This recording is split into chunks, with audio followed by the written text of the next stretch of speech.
Matt, I'm going to let you go ahead and start. Who was your very first winner of the week? In your opinion, who was the biggest winner out of the ones that you had? Because we did go before the show and kind of make some decisions on who would get to talk about who. Matt had one of my losers stolen from me, so I got one of his winners. So, Matt, who is your first winner? And I'll get to mine after that. All right. I'm going to go with Zion Johnson. For the Senior Bowl, he made the move to center.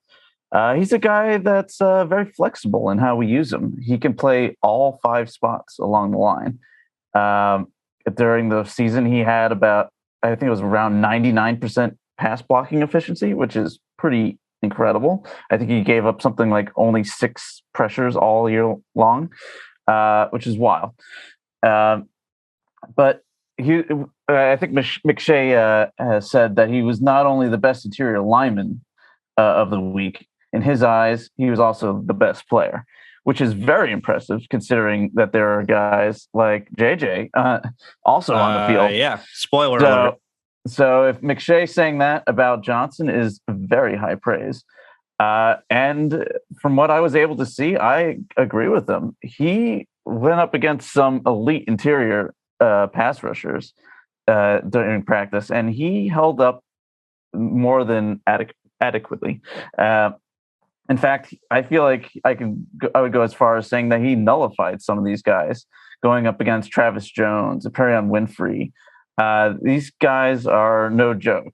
In fact, Travis Jones is probably my next winner. But so he solidified himself as one of the best players on the field there. I feel like the popular opinion is that you would have Lindenbaum, then Kerryon Green as the top 2 interior linemen. But I would say Zion is probably number 2 in my eyes. I can definitely see him sneaking into the first round, and if not, going very soon in the second round if he does make it out. He's just that kind of talent. And if JD goes into the draft needing a starter along the interior, I would love Zion. He's definitely got the versatility, like I said, being able to play all 5 spots. JD has shown an affinity for these types of players, so he's a perfect fit. He's got the movement skills to last in our scheme, and he's got the strength to hold up against NFL talent. He's a great prospect. I loved him. Yeah, he had an absolutely great week. I'm pretty sure I have to go back and double check that I'm getting this correctly, but I'm pretty sure he was voted by the coaches as the best player of the week.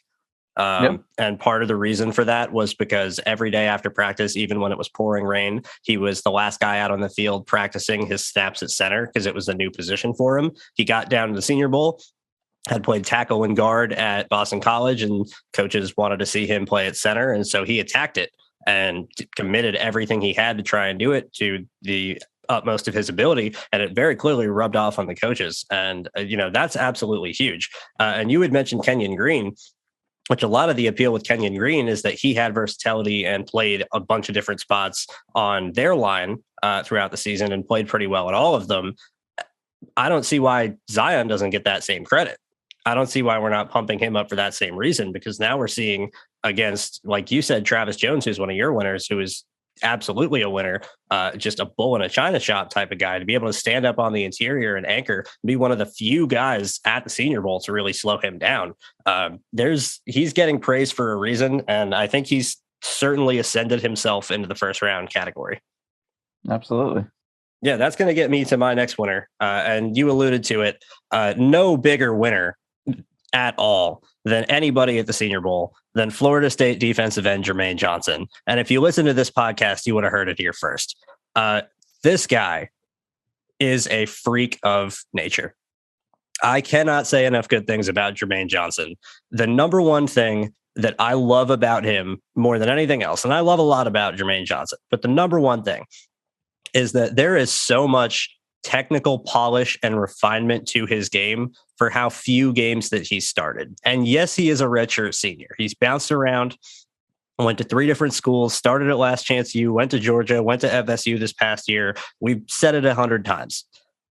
But the fact that he hasn't had that much actual playing time, and there's a difference between practicing a lot and actually getting the chance to play. His playing time is significantly less than some of these other top pass rushers like Thibodeau or Hutchinson or Karlaftis or any of them, where they've started for multiple seasons for their teams. And Jermaine Johnson got one chance, one season to start, went to FSU solely for the opportunity to start for a whole season, left Georgia. They eventually became the national champions. And he goes to FSU and he goes and wins ACC Defensive Player of the Year in his first full season as a starter. I cannot begin to comprehend how impressive that is. On top of the fact that when you watch him on tape and when you watch him at the Senior Bowl, he has about 100,000 pass rushing moves in his toolbox that are developed.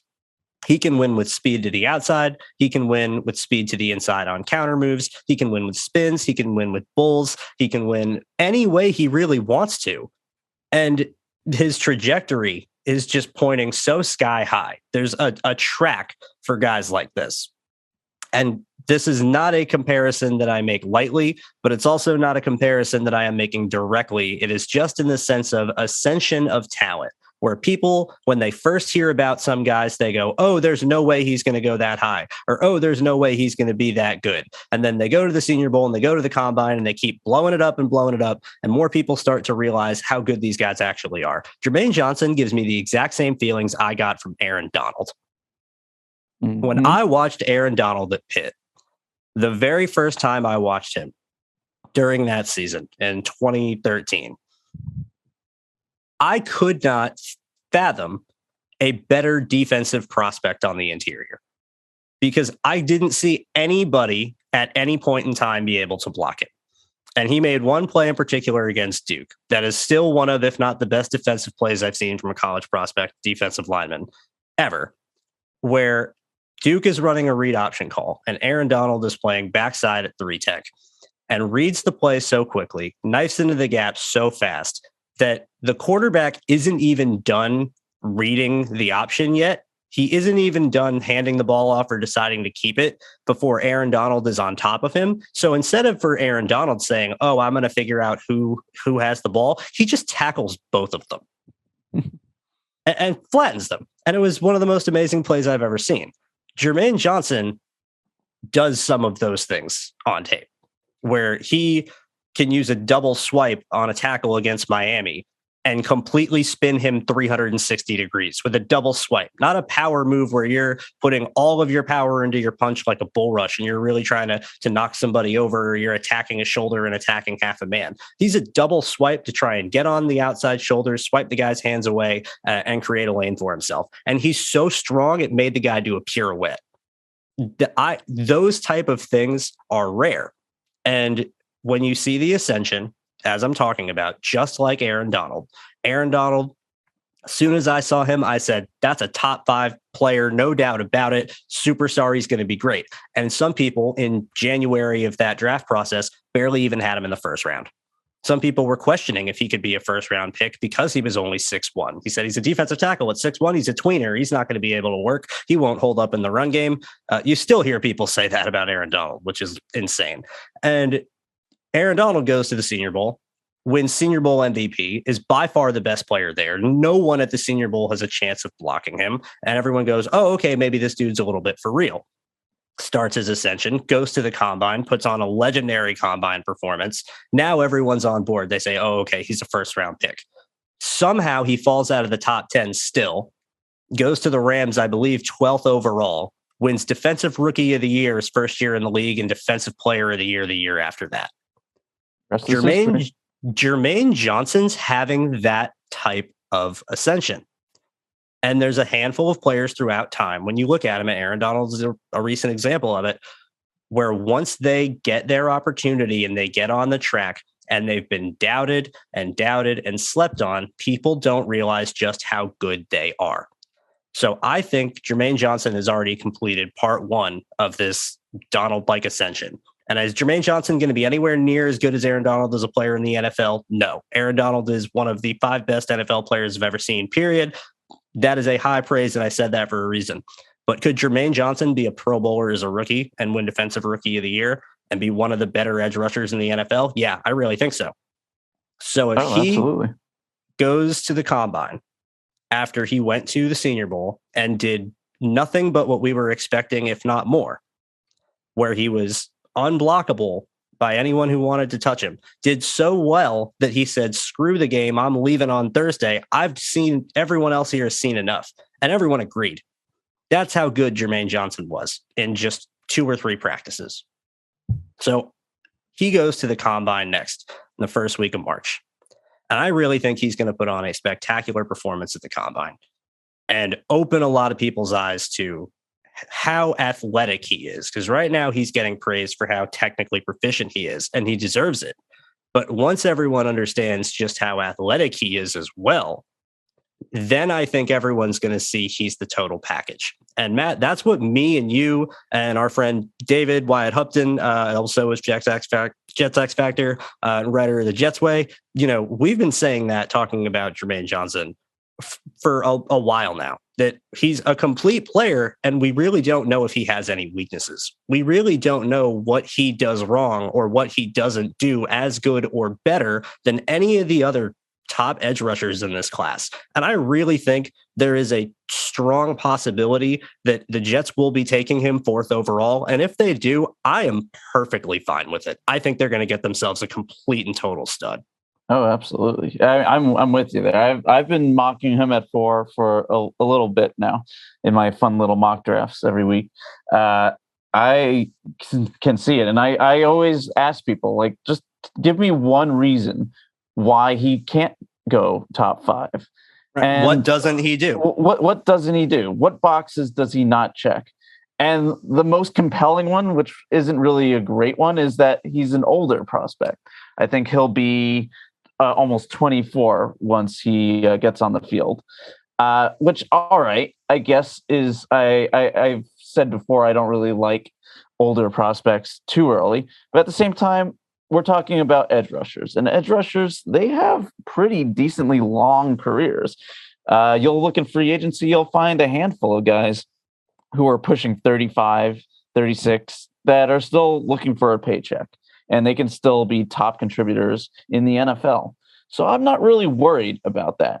And if he goes out and has a 10 to 13 year career being a top tier pass rusher for the Jets, will anybody care that we drafted him at 4 because being an older prospect? I don't think anybody will care.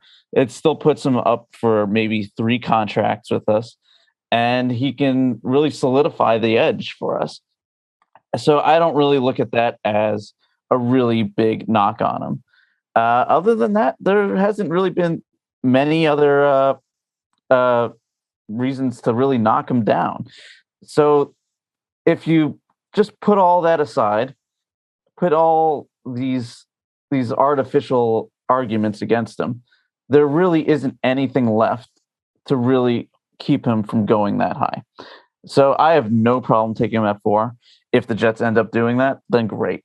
Since there's no quarterbacks really in the conversation for the top 10 right now, as of this moment, that's going to push positional value into the top 10, which means offensive line and defensive line. So these are the guys that are going to really be pushed up, and that includes guys like Johnson. I definitely see it. I would love him on the Jets if we can get him. I'm all for this meteoric rise. It's happened before with many people, just like you said with Donald, and I've seen it before with Mahomes. I've seen it before with Odell Beckham Jr. There's countless examples of guys that really weren't getting a fair shake early in the process, who just really explode on the scene as time goes on. And yeah, there's going to be people that are going to be against it. They're going to stick with the same talking points that don't really get updated. They're kind of the talking points from before the draft process started. So yeah, you'll see the people that really start paying attention to the prospects changing their mind on Johnson soon enough. Yeah, it's only a matter of time. I really think it's only a matter of time.